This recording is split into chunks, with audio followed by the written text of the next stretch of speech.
Hello friends, अस्सलाम वालेकुम and welcome to reality TV. दोस्तों, ये दिन था 25 अगस्त 1989 का। हमारे मुल्क पाकिस्तान में एक जहाज गिलगित से इस्लामाबाद जा रहा था, लेकिन उड़ने के सिर्फ 4 मिनट्स के बाद ये जहाज गायब हो गया। 35 साल गुजर गए, लेकिन आज तक इस जहाज का कुछ पता नहीं चला। ये पुरस्कार कहानी है PIA फ्लाइट 404 की। दोस्तों, ये एक फोकर F-27 जहाज था। जहाज में टोटल 54 लोग सवार थे, 49 मुसाफिर और 5 लोग जहाज के क्रू से। जहाज के कैप्टन का नाम कैप्टन सुहेल जुबैर था। ये PIA में कई साल से काम कर रहे थे और 5 साल से इन्हीं पहाड़ों में जहाज उड़ा रहे थे। जहाज के दूसरे पायलट का नाम एहसन आफ्ताब था। जहाज के फर्स्ट ऑफिसर सुहेल इकबाल थे और इस जहाज की एयर होस्टेस का नाम खालिदा हबीब था। इनकी 2 महीने के बाद शादी होने वाली थी, लेकिन खालिदा हबीब भी लापता हो गई। दोस्तों, ये जहाज सुबह 7:36 पर गिलगित से इस्लामाबाद के लिए फ्लाई कर गया। सिर्फ 4 मिनट्स के बाद पायलट्स ने रेडियो कॉल के जरिए एक मैसेज दिया कि सब ठीक है। इन्होंने बताया कि कुछ देर में ये एक टाउन पुंजी के ऊपर से गुजरेंगे। दोस्तों, ये वो आखिरी मैसेज था जो इस जहाज से दिया गया था। इसके बाद इस जहाज के साथ क्या हुआ कोई नहीं जानता। आज 35 साल गुजर गए, लेकिन आज भी ये जहाज लापता है। दोस्तों, जब कोई जहाज क्रैश करता है तो उसके मलबे से ब्लैक बॉक्स को ढूंढा जाता है। ब्लैक बॉक्स में जहाज के पायलट्स की ऑडियो रिकॉर्डिंग मौजूद होती है और उससे पता लगाया जाता है कि जहाज क्यों क्रैश हुआ था। लेकिन इस वाकये में ना तो जहाज का मलबा था, ना ही ब्लैक बॉक्स था। यानी सिर्फ अंदाजे लगाए जा सकते हैं कि इस जहाज के साथ क्या हुआ होगा। इस जहाज के लापता होने के बाद इसको ढूंढने का काम शुरू हो गया। एक बहुत बड़ा सर्च ऑपरेशन, हेलीकॉप्टर्स, C-130 जहाज, हर तरीके से दुनिया के बुलंद तरीन पहाड़ों में इस जहाज को ढूंढा जा रहा था।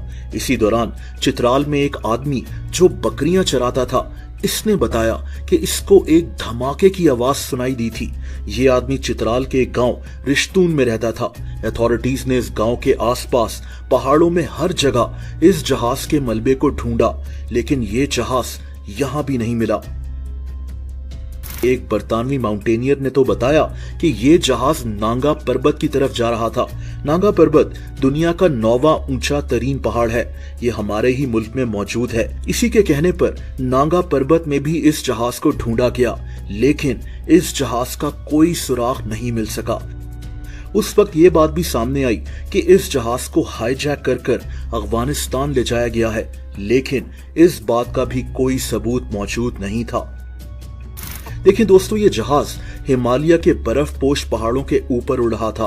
उस वक्त टेक्नोलॉजी भी इतनी एडवांस नहीं हुई थी, इसीलिए जहाज को ट्रैक करना बहुत मुश्किल था। लेकिन इस केस में कुछ बातें बहुत अजीब हैं, जैसा कि ये जहाज एक खास रास्ते पर उड़ रहा था। ये रास्ता एक टाउन पुंजी के ऊपर से होकर गुजरता था, इंडस रिवर के साथ।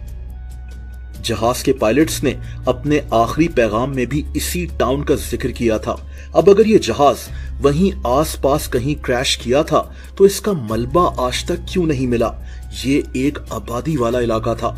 एक थ्योरी ये है कि ये जहाज अपने रास्ते से ही भटक गया था और कहीं बर्फपोश पहाड़ों में जाकर क्रैश कर गया। हमारे मुल्क के इस रीजन में जहाज उड़ाना आसान नहीं है। 35 साल पहले ये और भी मुश्किल था, तो हो सकता है कि इसी वजह से ये जहाज कहीं भटक गया हो और क्रैश कर गया हो, लेकिन ये सिर्फ एक थ्योरी है। दोस्तों, एक और थ्योरी ये है कि ये जहाज किसी बर्फपोश पहाड़ से टकरा गया हो, क्योंकि पायलट्स को वो पहाड़ दिखा ही ना हो। इसे वाइट आउट कहते हैं, जब पायलट्स को बर्फीले पहाड़ की सफेदी की वजह से लगे कि ये पहाड़ नहीं बल्कि आसमान है।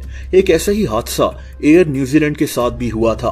1979 में ये जहाज एक पहाड़ माउंट एरेबस में जाकर टकरा गया था, क्योंकि पायलट्स को वो पहाड़ नजर ही नहीं आया। यानी हो सकता है कि PIA फ्लाइट 404 के साथ भी यही हुआ हो। दोस्तों, एक और थ्योरी ये है कि इस जहाज को इंडियन आर्मी ने लाइन ऑफ कंट्रोल के पास निशाना बनाकर गिरा दिया था, लेकिन हम बगैर किसी सबूत के किसी पर इल्जाम नहीं लगा सकते। देखिए, मैं कोई एविएशन एक्सपर्ट नहीं हूं, लेकिन मुझे ऐसा लगता है कि ये जहाज अपने रास्ते से भटककर किसी बुलंद और बर्फपोश पहाड़ में क्रैश कर गया था। उस वक्त इसको ढूंढा नहीं जा सका और वक्त के साथ साथ इस जहाज का मलबा बर्फ में ढक गया, ऐसा मुझे लगता है। हकीकत सिर्फ अल्लाह ताला ही जानता है। PIA फ्लाइट 404 आज तक लापता है। 35 साल से उन 54 लोगों के साथ क्या हुआ, ये एक मिस्ट्री बनकर रह गई है।